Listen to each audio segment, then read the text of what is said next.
ఫలితంగా ఈరోజు కూటమి ప్రభుత్వం అనుభవిస్తున్న వేదన ఇది జనాలు కూడా అండి. వాసుదేవ్ గారు, మీకు ప్యానల్ ఉన్న పెద్దలకి, డబుల్ ఎన్టీ వీక్షలకి, యజమానికి హృదయపూర్వక నమస్కారాలు.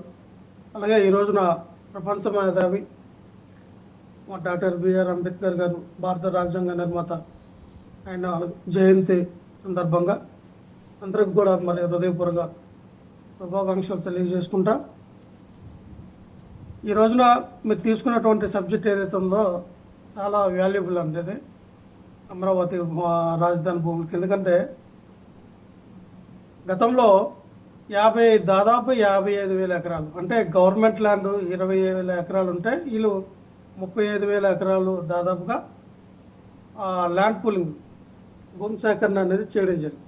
దీంట్లో ఒక సిఆర్డిఏ చట్టం తీసుకొచ్చారంటే క్యాపిటల్ రీజనల్ డెవలప్మెంట్ అథారిటీ కింద దీన్ని డెవలప్మెంట్ చేయాలని చెప్పి ఒక చట్టం తీసుకొచ్చారు. దాని పరిధిలో భూములు మరి ఇప్పుడు ఇంతగల సోదరులు కిరణ్ గారు చెప్తున్నట్టుగా ఎవరైతే రైతులు భూములు ఇచ్చారో వాళ్ళకి ఇంత కూడా డెవలప్మెంట్ కింద ఇంత ఇప్పటి వరకు కూడా వాళ్ళకి ఇస్తాము అన్నటువంటి ప్లాట్లు ఇంతవరకు ఇవ్వాలి. సో గతంలో జగన్మోహన్ రెడ్డి గారు జగనన్న ఇల్లు కోళ్ళు అక్కడ చాలామందికి ఇల్లు పట్టాలు ఇస్తే దాన్ని చాలా గందరగోళం చేశారు. అంటే అక్కడ ఉన్నటువంటి రైతులతో పాటుగా ఆ చుట్టుపక్కల ఉన్నటువంటి పేద బడుగు బలహీన వర్గాలకి ఇల్లు పట్టాలు, ఇల్లు స్థలం లేని వాళ్ళందరూ కూడా ఇల్లు పట్టాలు ఇస్తే దాన్ని చాలా రాద్ధాంతం చేశారు. మొన్ననే నారా లోకేష్ గారు వెళ్ళి ఒక 100 ఇల్లు పట్టాలు ఇవ్వగానే ఓహో నారా లోకేష్ గారు చాలా గొప్ప వ్యక్తి, ఇక్కడ ఇల్లు లేని వాళ్ళకి ఇల్లు స్థలాలు ఇచ్చారని చెప్పి వాళ్ళకు అనుకూల మీడియాలో చాలా పెద్ద పెద్ద మీరు రాసుకోలేదా, మీరు చూపించలేదా సార్? వాళ్ళు ఇచ్చింది 100, మేము ఇచ్చింది 1000 పట్టాలు మేము ఇచ్చాం. ఇచ్చిన దానికి 100కి ఏకి మీరు ముడి పెడితే మీరు స్థలాలు ఇవ్వాలా, ఓటు బ్యాంకు సృష్టించుకుందామని ప్రయత్నం చేశారు. అది బూమరాంగ్ అయింది, కానీ లేకపోతే అక్కడ నియోజకవర్గాల ఫలితాలని తారుమారు చేసే పరిస్థితి. ఈ రోజున నారా లోకేష్ గారు చేసింది ఏంటి? ఓటు బ్యాంక్ కోసం ఇక నేను వచ్చాను. మీరు చేసింది ఏంటి? జనాల్ని సెక్షన్స్ వైజ్గా సెగ్మెంటైజ్ చేసేసి జనాల మధ్య అంతరాలు సృష్టించడం కదా మీరు చేసింది?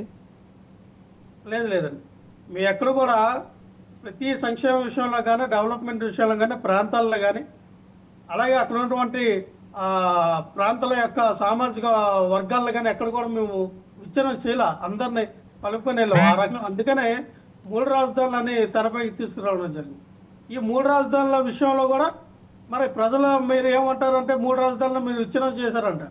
కానీ ఇక్కడ వీళ్ళు తీసుకున్నటువంటి 33,000 ఎకరాల్లో వినండి సోదరు, 33 ఎకరాల్లో కూడా అప్పుడు పవన్ కళ్యాణ్ గారు ఏమన్నారు?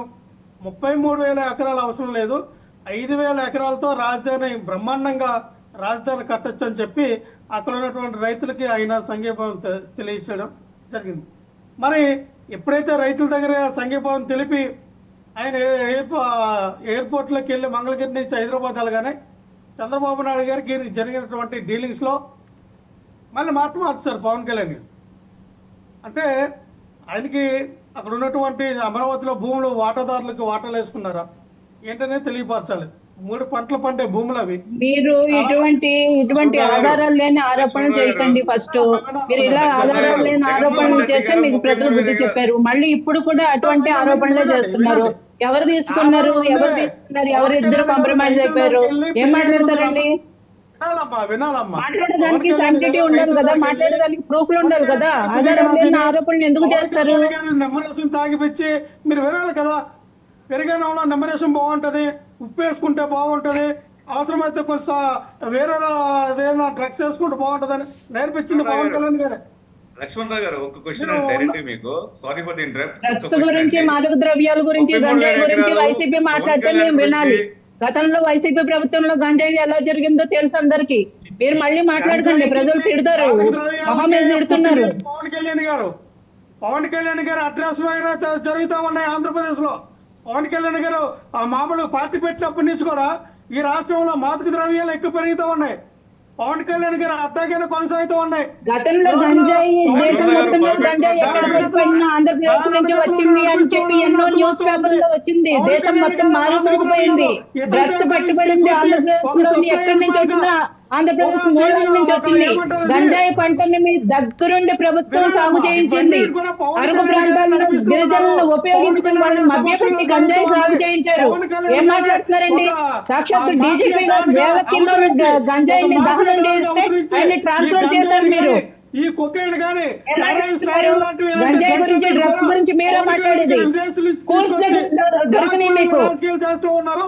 ఆయన ఆయన ఒక అనవసరమైన ఆరోపణలు మీరు ఆధారాలు లేని ఆరోపణలు చేయడం వైసీపీ దిట్ట.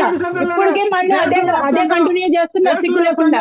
ప్రతి ఒక్క స్కూల్లో కాలేజీలో ఎక్కడ చూసినా సందులో గొంతులో బడులో స్కూల్లో ఎక్కడ చూసినా డ్రగ్స్ విచ్చలవిడికి వెళ్ళింది. దానికి కారణం పవన్ కళ్యాణ్ గారే.